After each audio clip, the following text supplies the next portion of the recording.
Achtung, Achtung. Welcome to We Have Ways of Making You Talk and to the final instalment of my conversation with the amazing Matt Mackinnon-Pattison. So we're going to pick up his story straight away from when Matt was making tea for all the surrounding soldiers in a small provincial town in northern Italy to finding a beautiful Italian girl. The officer come, Philip Fell, come to me and he said, "You made the tea?" I said, "Yes." "You can cook?" I said, "No, I can't cook." He said, "Get yourself down to the albergo," he said. "Show her how to do the cooking."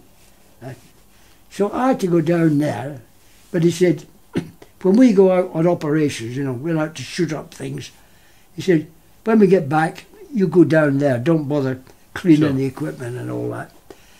So I went down to the albergo and I started telling her how to do what you did with things. And she had a wonderful niece. I was a granddaughter. I've never seen anything like her. Jet black hair, white skin, beautiful shape, loveliest girl you've ever known. I was in love. I was loved her, but I wasn't in love with her. But oh, she was wonderful. And we hadn't seen her before because she used to keep in the kitchen. But now I've got access to the kitchen, and I meet her. And every time I used to go down, I used to sit with her. Right. And we used to sit and talk because she wanted to learn English, and I'm trying to pick up Italian. And she said to me one day, she said, "Every time you boys, you're dead religious." She wanted to become a nun. Right. I'm not boring you now, am I? No, not at all. "Every time you boys go out," she said, "I pray you come back safely." So when I went back one night, one of the lads is moaning and groaning about stuck in this potty little village. Said, "Why can't we go move to the big city?" So I said, "Well," he said, "you can't." I said, "Because Rosina prays you come back." "Well, tell her to bloody well pray that we go away." So I said, "Well, all right then." So I went to Rosina and I said, when she said she goes to pray, I said, "Look, the boys don't want you to pray anymore when they come back. They want to pray that they go from here to somewhere bigger." She said, "I pray. You want to go?" I said, "Well, not really." She said, "I pray they go, you stay." Next day, the officer comes out. Everybody on the truck, moving to the big city. Whoa, oh, Rosina's present answered. Now, wait a minute, she did pray that I wouldn't go. So when the officer comes along and he said, "How'd you get on the truck?" I said, "Well, I don't know if I'm included." He went off, come back, he said, "No, you're not included." He said, "Captain MacDonald sent a couple of the boys down to the next village with a horse and buggy. Could you stay and wait till that horse and buggy comes back and tell them where we've gone?" They'd gone on to Alba.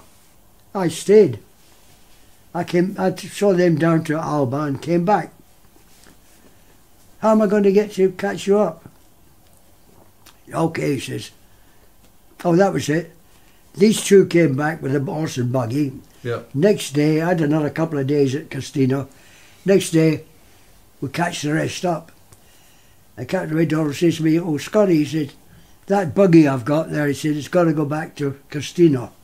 Will you take it back?" So I said, "Well, how the heck am I going to catch up with you lot?" Because they were going on to a place called Cuneo. So he said, "Use the horse." I went back.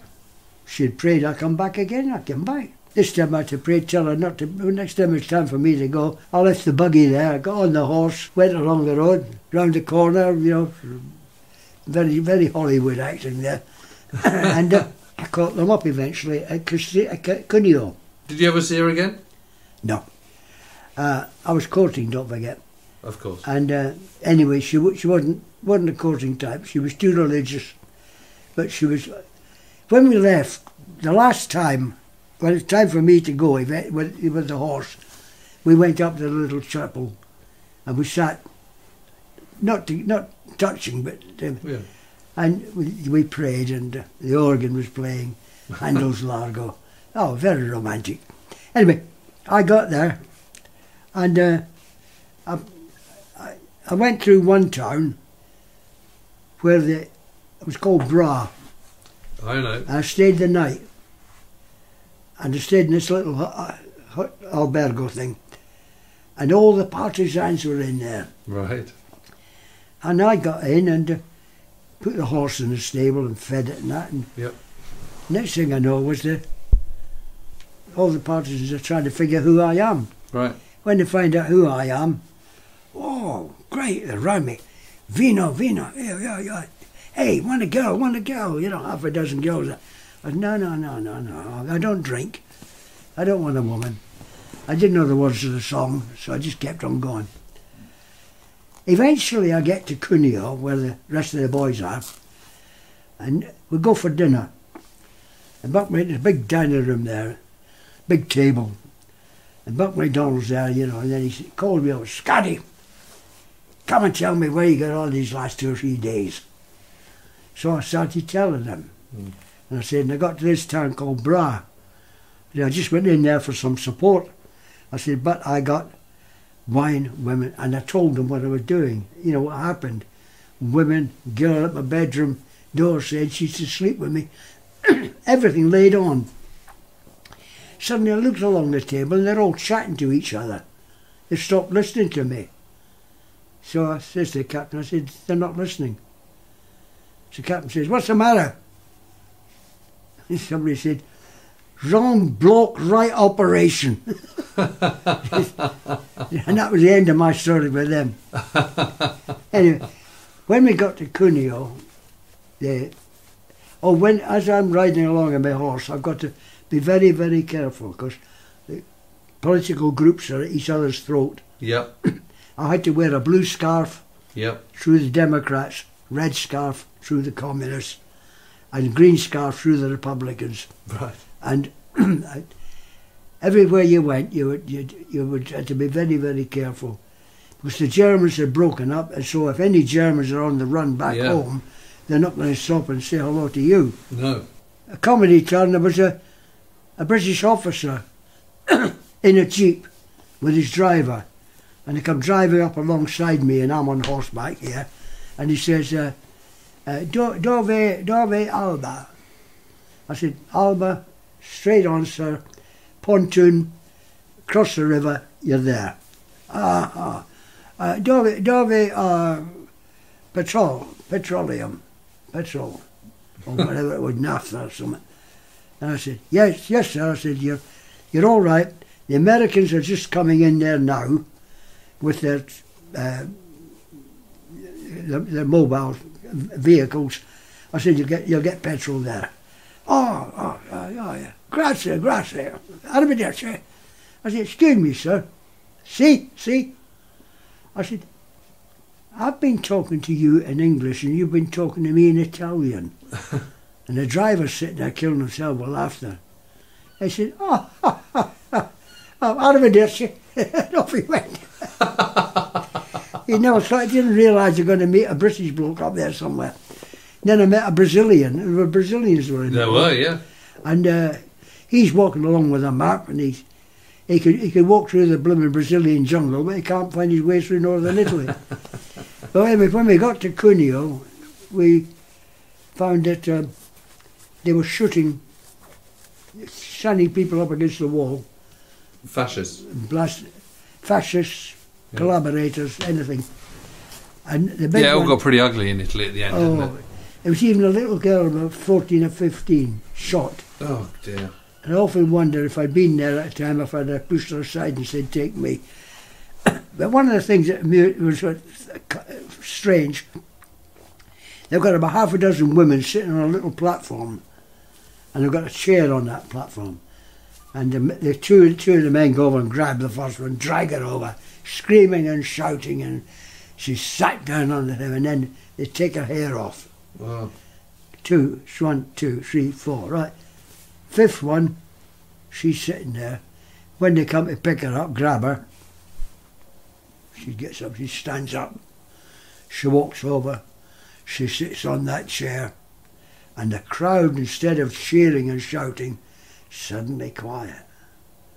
They clip all her hair off her, and she stands up as bald as a coot and starts to walk through that crowd, not a mutter. And we admired that. We said, She might have been fascist or whatever she was, but by golly, she wasn't going to bow to these peasants. No. There's another little Must have been quite disturbing seeing all those sort of scenes. What? Seeing scenes like that must have been quite disturbing. Take it in your stride. The one of the worst things is seeing dead animals and seeing dead bodies. But you just walk past them, you know. You do get used to it then. You become immune to it. It's part of it. There's one story I want to tell you. Yeah. In the infantry, we'd be in the line for 2 weeks and then come out, and there'd be transport for us away down there and take us back to camp, further back, for a week's rest. Yeah. And then back again for our next 2 weeks. And as we come down, single file. Yeah. First chaps used to be there, and they keep going, and then suddenly they turn the corner away from German shell fire. Yeah. Well, maybe German sight, so the German couldn't see it, but they need a powerful gun to hit it. Just slightly beyond the German gunpower. And the column would turn, and a little word would go back. They're there, they're there, they're there, they're there. And we turned that corner. When it came your turn to go, there'd be 2 trucks, or 3 trucks, depending how many I needed. Troop transport trucks. But over there would be a little van with a sliding window. And on the side of that little van would be painted a shield, Salvation Army. Right. And those 2 girls would be there. They could get shelled. There was only women allowed up near the front line. Yeah. And those 2 Salvation Army, because I'm talking about the 2 that were with our lot. Sure. There'd be 2 everywhere else. And you'd walk up and get your cup of tea. And when I tell this story to the women, that they'll say, "Oh, cup of tea. Oh, I bet you're gasping for it." No, I could have taken that cup of tea and slung it, and so could the rest of us. Do you know what we wanted? We wanted to hear the sound of a woman's voice. Yeah. Speaking our language. Yeah. Cup of tea, love. Yeah. Where they're from there. And any accent of all the accents in Britain. So it's just a link to home. A link to home. And that was all it meant. And I've never forgotten them. And I'll tell you what, any bloke who's ever been in the army and come across them won't walk past a Salvation Army tin when somebody's begging for it. No, I'm sure. You always put a bob or 2 in. It was wonderful, really. They were just there. Yeah. Now tell me, what did you make of all the kit you had? I mean, I was asking you about the battle dress, but what about the rifles and Bren guns and so on? Well, in the SAS we had the American 2.2. The British Army rifle Lee Enfield was a 303. They were okay at the time. Because don't forget, what you've got, the enemy's got. Yeah. As long as you not got something. Much of a muchness. There was only one thing he had that we hadn't got. Yeah. It's what was called the Nebelwerfer. Yes. Did you know about that? Yeah. Morning Mini. Yeah. And it used to fire a round of bombs, one in the middle. And if you're standing way over there, and suddenly you hear this coming down, 1, 2, 3, 4, get up and run, because there's one in the middle coming for you. Yeah. That was the only thing. And what about the Bren gun? Bren gun was okay. It was quite a good, useful thing, yeah. The big thing is, you're not using it all the time. No. You might use it when they tell you to, fire at that building there, like when we were taking Alba, we had 2 or 3 of the lads with Bren guns. What was that? .5 boys rifle. Yeah. Did you ever have a Piat? Did you ever have the Piat? But we didn't have one in the SAS, but we had them in the infantry. Right. What did everyone think of those? By the time you've blooming well loaded it up, flipping jelly's gone past you. But they were good. They were useful. But you had to. You didn't. What you did, you fired that thing. You picked it up and ran quick. Yeah. Because if you miss, he's got you. Yeah. Most of it was self-preservation. Yeah.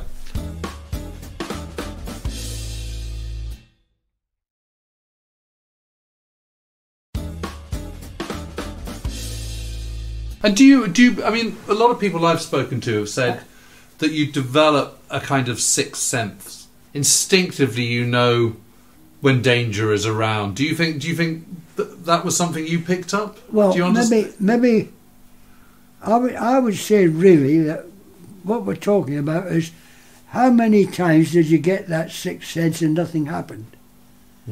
So what are we talking about?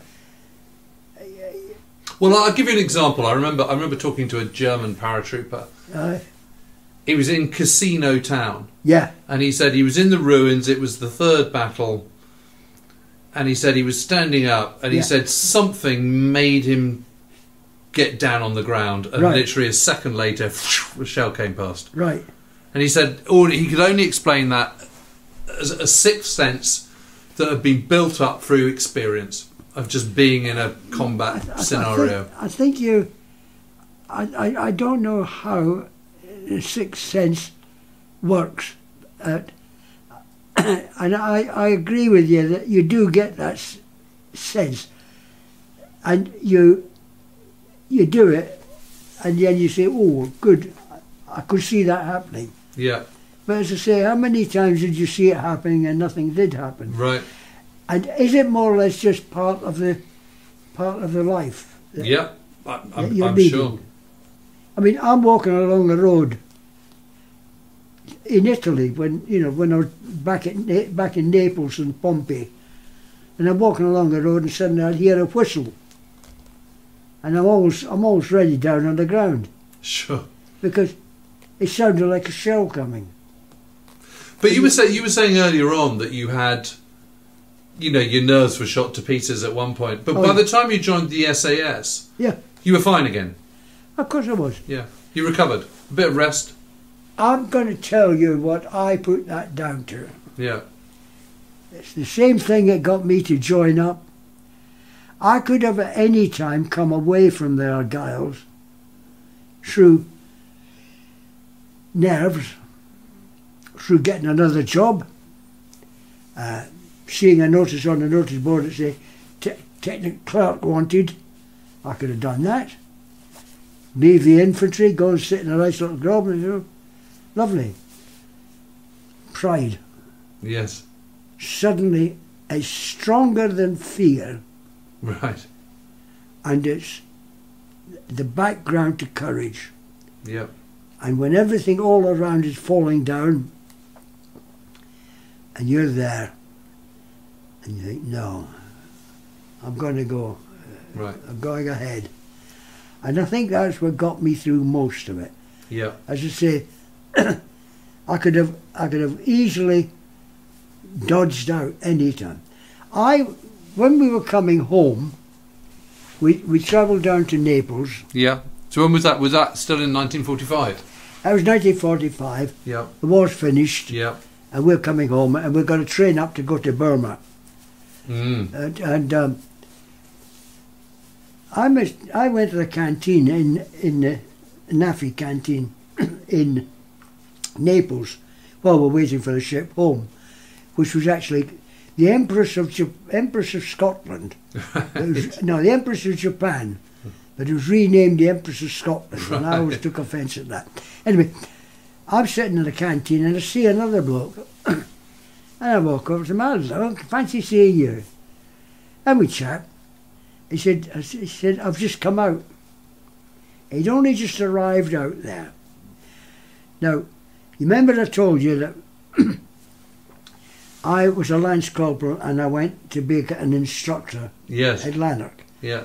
Well, he was in the same group as me going up to become an instructor. Yeah. This is 1943. I left there when I got to 19 because I wanted to get into the battle. He didn't. He sat it out at Lanark. He's sitting out there in Italy, drinking a nice cup of coffee or whatever he was doing. Amazing. And a lot of people did that. Yeah. When he came home from Italy, and even when I came home from Germany later on, and you're in uniform, and you're standing in a bus queue or something, you get these women coming up and saddling up beside you. They say, "You in the army?" You say, "Yes, my husband's in the army, but he never talks about it." And off they go. In the end, I got fed up with this. Mm.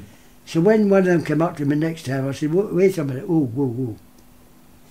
Why he doesn't talk to you about it, lady, is either A, he's nothing to talk about.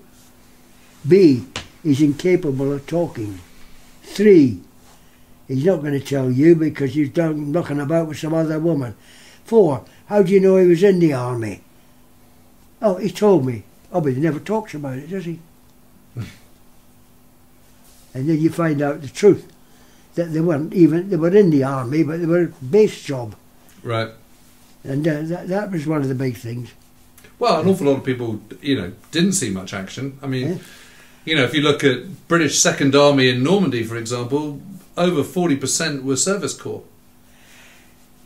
Don't mention Normandy to somebody from Italy. No, that's true. You see, we understood in the army, it takes 10 men back at base to keep one man in the line. Now those 10 men, of course, includes ATS girls, NAFI girls, of course, military police, anything. But it takes 10 men to keep one man in the line. So what are these other 10? What are these 10 talking? Yeah. When the war finished and I came home and they trained us up to go to Burma. And so were you ready to do that? You were prepared to do that? Yeah, I was quite happy. And we were up at Colchester at the time, training, a place called Wivenhoe. And we got a big howitzer gun just delivered to the SAS. This great big howitzer gun. And we're out practicing. And lo and behold, word comes through, Japan surrendered. Right. It's my birthday, 14th of August, yes. 1945. And so old Rob O'Turner says to me, he said, well, that was my corporal. I said, I think we'll celebrate your birthday with 21 gun salute. How fantastic, because you're only 21, aren't you? I got 21 gun salute. How brilliant. And then I went from there, and they sent me out to Germany with a War Crimes Investigation Unit. Oh, really? There was 2 of them. One was SAS, trying to find the Germans that had shot, they must have shot nearly 50 or SAS men. And that was down in Wuppertal. Mm. I was supposed to go there, but they didn't need me. But they needed me at Bad Oeynhausen. Right. Because they wanted somebody that could do clerical work. I don't know where they got the idea. I'd been through a clerical course in between while I'm waiting. So I went out there to Bad Oeynhausen, and we got affidavits from people that had been in Auschwitz, every place you could think of. Yeah. Some of the stories haven't come out yet. They're coming out gradually. Sure. But I think one of the most hard... I went out there, and when I got there was a sergeant major was in charge of the clerical function. Mm. And he did the whole thing. And I went in to take over from him while he went on leave. Yeah. But he was gone for a bit longer than 2 weeks. And I had to read these affidavits, depositions. What we used to do was, and then I'd send them to the Judge Advocate General's branch, right? And what we used to do was you would send a jeep out with a driver, an officer, an interpreter. Right. The interpreters were usually little Jewish boys from Romania or anything else like that. And they would they would interrogate. And I said to one, I said, what do you do if how do you manage to make them talk? Oh, he said, that's quite easy, he says. He said, what I do is, I've got to remember I can't do things out of cruelty. But he said, I get a bucket of water. He said, we've got a bucket, scalding kettle of hot water. He said, put the bucket down by his leg. I pour the boiling hot water into it. Then I take him, blindfold him. He's already handcuffed. I'd lift his leg up. In it goes. He talks. Wow. I said, you can't do that. I said, I don't do that. He said, well, I've got his eyes shut and I move the bucket and put cold water there. He don't know the difference. He's blindfolded. He said, he opens up like that. Wow. And they were telling me, but what rather upset me with that was, you got Jewish girls who were prisoners in concentration camps, squealing on another girl because she was making up to one of the German guards to get some more food and things like that. The one big story that I always remember was the German guard, woman guard. All these Jews are getting chucked into the middle. One of these Jewish women's got a little baby, Yeah. And this guard takes the baby off her, takes it back, and the child grows up as her child, her son. Yeah. And he goes everywhere with her, and she looks after her like her mother.